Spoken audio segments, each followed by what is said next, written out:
we're going to talk about a concept called Eustress strength pairings.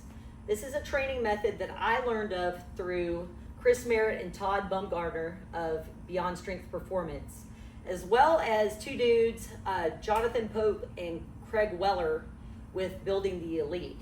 So this is a method it's really cool. Not only is it going to help you build strength, but it's going to also work on work capacity as well as mental resilience. So essentially, there's several different ways that this method can be employed, different tweaks on it here and there. But the way that we're going to be using it for this training phase is we're going to be pairing two exercises together. So two non-competing movements, a lower body movement and an upper body movement.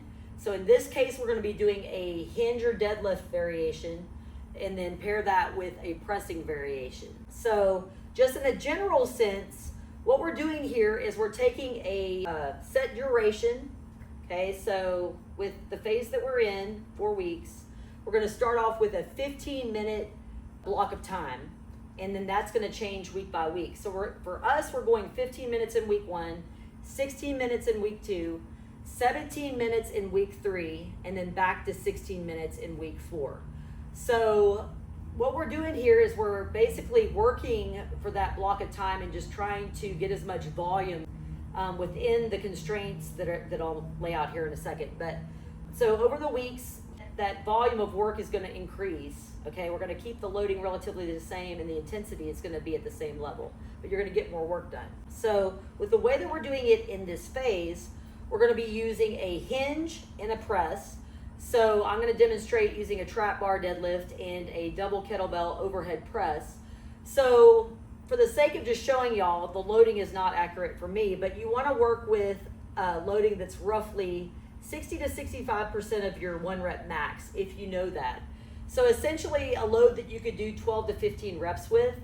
So, you know, a moderate load, we're not maxing out or anything like that, but what we're going to be doing in this phase is working with sets of 4. So basically, you're going to do a set of 4 deadlifts, and then if you are looking at your heart rate, we're going to use that as a gauge of intensity.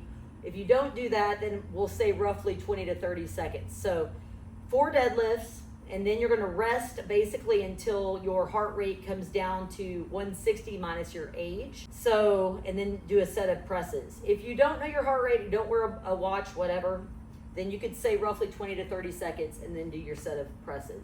So you're going to be working back and forth between those 2 movements for that block of time. So in this case, week 1 is 15 minutes. So the way that it would work is we got 4 deadlifts. Y'all just pretend that this loading is where it needs to be for me, okay? I would look at my watch, kind of see where my heart rate's at. If we're good, if it's not going, you know, above where we need it to be, if it's right at the 160 minus the age, then we're gonna basically knock out 4 presses.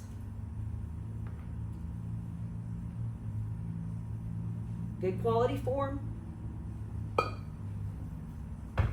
Look at my heart rate, see where it is. Again, if you're not looking at heart rate, you could say 20 to 30 seconds. And you're going to keep going back and forth between those 2 movements using those criteria. So a few other points to make. You don't want any of the reps to be grindy or ugly or slow or without a focus on technique. The neat thing about this is that we're working with a moderate load for 4 reps. So you could do more reps with the loading that you've got, but you only have to do 4 at a time. So you should confidently be able to know that you could accomplish that task repeatedly. But then also too, as you get into this, so probably roughly halfway, this is one of those things where it's going to start off and it's going to feel too easy. You're going to be wanting to rush or maybe go, oh, heart rate, like I can kind of get around this, I feel good, but it's going to catch up with you. If not sooner, but definitely by the midpoint in that block of time. So yeah, so we want to make sure that the technique is there and that you're paying attention the whole time to what you're doing. So like I said earlier, this is a strength method. It's also building some work capacity and the strength capacity itself, but it's also helping you kind of work on your mindset because it can get a little bit challenging. It's a little bit monotonous. You're going to be doing a lot of volume of reps of 2 exercises, so it's not changing up and kind of keeping you engaged that way. You have to stay present and kind of work inward. But then also too, it's going to get to a point where with that heart rate being at a little bit of an elevated level, it's going to challenge you mentally, because it's going to kind of be like, I'm breathing heavier, my heart rate's up, this kind of sucks. And you just have to kind of deal with that and work through it. So in my opinion, more than ever, we need things that challenge us in that way. So another neat aspect of this is that it's giving you numerous opportunities to set up and do your set on each exercise. So you're not just going to come up to the bar on the deadlift and just sloppily pick it up and start 4 reps. You want to get in there, think about what you do, go through it, and execute. And basically, like I said earlier, make each rep a quality, clean rep. So numerous times to kind of do the things and do them very well repeatedly, which lends itself to you continuing to do things better. So in a nutshell, that's the way that we're going to be using the Eustress method in this block and phase of training here at the gym. So sets of 4 on a deadlift and a press, roughly 60 to 65% of your max. If you know it, keep your heart rate below 160 minus your age.